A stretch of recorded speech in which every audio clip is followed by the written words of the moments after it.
Assalomu alaykum hurmatli vatandoshlar va odatdagi yangiliklarimizni boshlaymiz.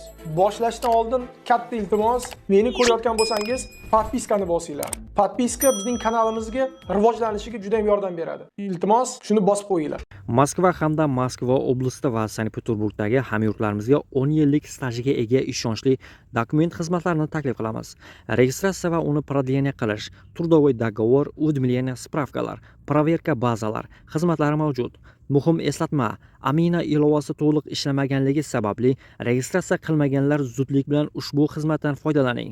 Hoziroq ekrandagi raqamlarga qo'ng'iroq qiling yoki WhatsAppdan yozing. Diqqat, tezkor xabar. Kotelnikida 41 kishi deport bo'ldi.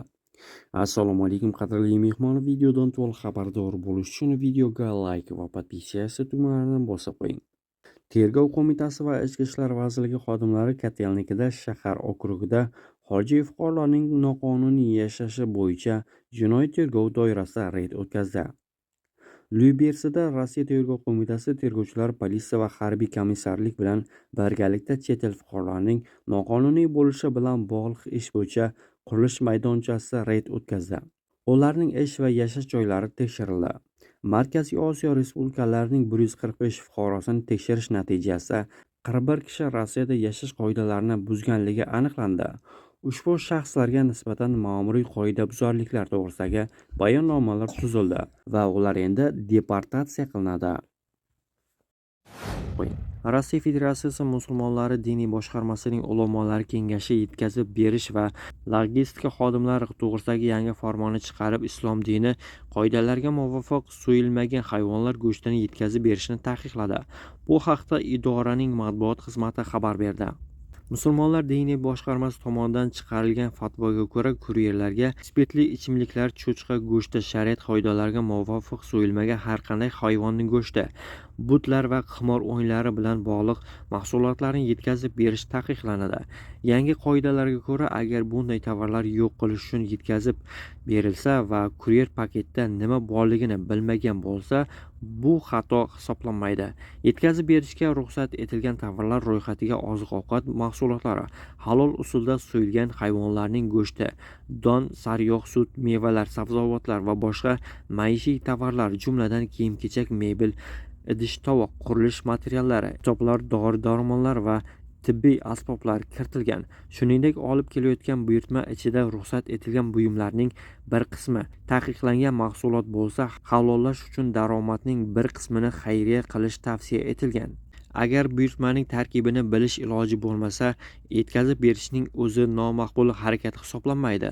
Qoida faqat taqiqlangan narsalarni bila turib yetkazib berilganda buziladi, deya qo'shimcha qilingan boshqarma xabarida. 7 oktyabr kuni O'zbekiston prezidenti Shavkat Mirziyoyev Rossiya Federatsiyasi prezidenti Vladimir Putinga telefon qildi.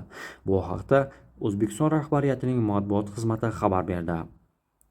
Oliy darajadagi kelishuvlarni amalga oshirish doirasida O'zbekiston Rossiya keng qamrovli strategik sheriklik va ittifoqchilik munosabatlarini yanada rivojlantirish va mustahkamlashning dolzarb masalalari muhokama qilindi.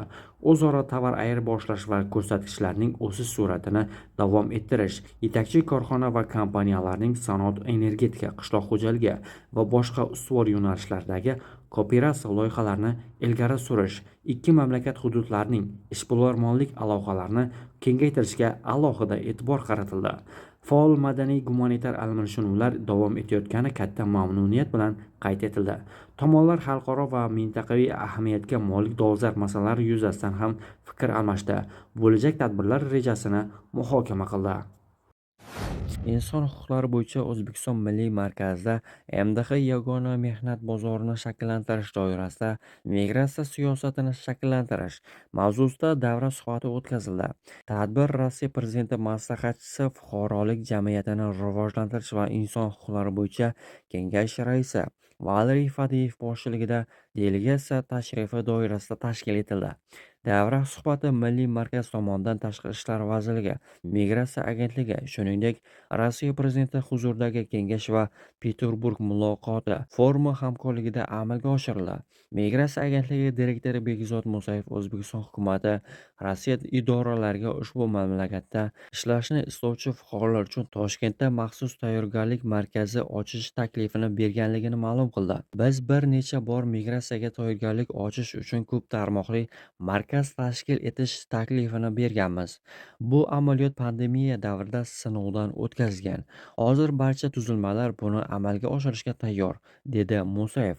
Uning ta'kidlashicha, mazkur markazda Rossiyada ishlash uchun zarur bo'lgan patent olish jarayonlari, barmoq izlarini olish, suratga tushirish va kirish taqiqlarini tekshirish imkoni yaratiladi.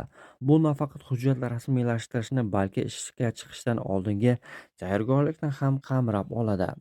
Shu bois migrantlar uchun katta yengillik bo'ladi, deya qo'shimcha qildi Musayev.